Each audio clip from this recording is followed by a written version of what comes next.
Hi friends, welcome to social team பாத்து channel. என்ன video ஆரம்பிக்கும் போதே டார்க்காக இருக்குதுன்னு பார்க்குறீங்களா, இருட்டாக இருக்குதுன்னு பார்க்குறீங்களா? இல்லைங்க, விடியல் தாங்க. பொழுது விடிய போகுது. காலையில் ஒரு 5 மணி இருக்கும். ஒரு பால் காய்ச்சதுக்காக கிளம்பிட்டோம். அப்படியே மாங்காடு கோவில் வழியாக கிளம்பி அப்படியே போயிட்டுருக்கும்போது ஒரு ஐடியா வந்தது. இந்த நேரத்துக்கு வந்தால் எந்த கோவில்லாம் திறந்துருக்கு அப்படின்னு ஒரு லிஸ்ட் எடுக்கலான்னு பார்த்தோம். அப்படி நான் வரும்போது மாங்காடு கோவில், இது காமாட்சி அம்மன் கோவில். கரெக்டாக ஒரு 5:15 நான் அந்த பக்கம் கிராஸ் பண்ணும்போது திறந்துருங்க. இங்கே தைரியமாக வரலாம். காலையில் திறந்துருக்கும் மாங்காடு அம்மன் கோயில். அதுவும் விசேஷ நாட்கள்லாம் கண்டிப்பாக நீங்கள் பார்த்தீங்கன்னா கும்பல் அவ்வளோவா இருக்காது. அதே மாங்காடு காமாட்சி அம்மன் கோயிலை தாண்டி வந்தோன்னா பஸ் ஸ்டாண்ட் வரும், மாங்காடு பஸ் ஸ்டாண்டு. அந்த இது டுவர்ட்ஸ் குமணன்சாடி போகிற வழி. அங்கே பார்த்திங்கன்னா பெருமாள் கோயில் இருக்குது. பெருமாள் கோயில் திறக்கலை ஃப்ரெண்ட்ஸ் காலையில், அதாவது 5:15 திறக்கலை. 6 மணி போல் தான் திறக்கும்னு நினைக்கிறேன். அப்படியே இன்னும் ஒரு 1/2 கிலோமீட்டர் வந்தோன்னா அனதர் ஒன் லேண்ட்மார்க் இருக்குது.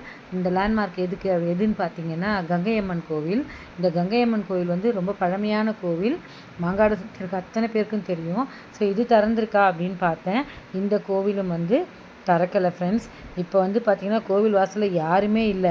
இதே நீங்கள் ஒரு 8:30-9 மணிக்கு பாருங்கள், அந்த இடத்துல அவ்வளோ கும்பல் இருக்கும். ஸோ மாங்காடு கோவிலை தாண்டி பெருமாள் கோவிலை தாண்டி வந்தோன்னா இந்த பார்த்திங்களா, இதாங்க அந்த கங்கையம்மன் கோவில் இன்னும் திறக்கலை. ஸோ இந்த வீடியோ நான் ஏன் போடுறேன் அப்படின்னு பார்த்தீங்கன்னா, அப்படி ஐடியா வரும்போது தான் அந்த ஐடியா வந்தது. இந்த கோவில் குமணஞ்சாடி கிட்டே இருக்கக்கூடிய ஒரு அம்மன் கோவில், அதுவும் திறக்கலை. ஆனால் ஊத்துக்காட்டு எல்லையம்மன் கோயில் குமணஞ்சாடி ஜங்ஷனில் இருக்குது, திறந்துருந்தது ஃப்ரெண்ட்ஸ். அது பின்னாடியே ஒரு பிள்ளையார் கோவில் இருக்குது. அந்த பிள்ளையார் கோவில் காலையில் திறக்கலை. 6 மணிக்கு மேலே தான் திறக்கும். ஸோ இதை தெரிஞ்சுக்கிட்டிங்கன்னா மாங்காடு கோயில் போயிட்டு நீங்கள் இதெல்லாம் பார்த்துட்டு வரலாம். பஸ் சர்வீஸ் எல்லாம் 4:30 மணிக்கே ஸ்டார்ட் ஆகிடும். எல்லா பஸ்ஸும் இருக்கும். அப்படியே குமணஞ்சாடி ஜங்ஷன்லேருந்து யூட்டர்ன் அடித்து டுவர்ட்ஸ் காட்டுப்பாக்கம் நோக்கி நாங்கள் போயிட்டுருக்கோம். ஒரு பால் காய்ச்சுதல் ஃபங்க்ஷனுக்கு போகும்போது தான் எனக்கு தோணுச்சு, இந்த காலையில் ஏர்லி மார்னிங் எப்படி இருக்குது அப்படின்னு பார்த்தோம். தீபாவளி ஃப்ரெண்ட்ஸ், நாளைக்கு தீபாவளி. இன்றைக்கி பார்த்தீங்கன்னா அப்படியே கிளியராக இருக்குது. அதாவது ரோட்டில் எந்த டிராஃபிக்கும் இல்லை. இப்போ மணி ஒரு 5:30, பஸ்ஸு கூட போயிட்டுருக்கு. இது பார்த்திங்கன்னா காட்டுப்பாக்கத்தில் இருக்கக்கூடிய ஒரு பிரசித்தி பெற்ற கோவில். இது பாடிகாட் முனீஸ்வரர் கோவில்னு சொல்லுவாங்க. புது வண்டி வாங்கினாலும் திருஷ்டி கிடைக்கிறதா இருந்தாலும் இங்கே தான் வருவாங்க. இந்த கோவில் திறந்துருக்கான்னு பார்த்தீங்கன்னா இதுவும் திறக்கலை ஃப்ரெண்ட்ஸ். சூப்பரான கோவில் இது. ஆனால் 6 மணிக்கு திறந்துடும். அமாவாசை அப்போல்லாம் பார்த்திங்கன்னா ஜேன்னு கூட்டம் இருக்கும் ஃப்ரெண்ட்ஸ். அப்படியே போயிட்டே இருந்தோம்.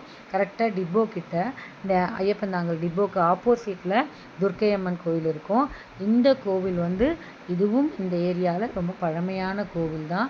டிப்போ கிட்ட போகிறவங்க எல்லாருமே இந்த கோவிலில் அம்பாவை பார்த்துட்டு தான் போவாங்க. ஸோ இந்த கோவில் திறந்திருக்கா அப்படின்னு பார்த்தா இந்த கோவிலும் காலையில் 5:30 5:45 வரைக்கும் திறக்கலை ஃப்ரெண்ட்ஸ். இப்படி தான் இருக்குது. நான் ஒரு தடவை இந்த கோவிலில் தான் இந்த ஏரியாவில் இது எடுத்துகிட்டு வந்தேன், நோன்பு எடுத்துகிட்டு வந்தேன். ஸோ அப்படியே டுவர்ட்ஸ் நாங்கள் ஐயப்பந்தாங்கல் டிப்போ வழியாக உள்ளே போயிட்டு நாங்கள் போக வேண்டிய ஒரு வீட்டுக்கு போகும்போது அங்கே ஒரு பெருமாள் கோயில் இருக்குது. அந்த பெருமாள் கோயில் பார்த்தோன்னா நேற்று தான் சனிக்கிழமை முடிஞ்சிருக்கு. அந்த கோவில் திறக்கலை, ஆனால் உள்ள பெருமாள் நின்றுட்டு இருந்தார். இதோட வீடியோ முடியுது ஃப்ரெண்ட்ஸ்.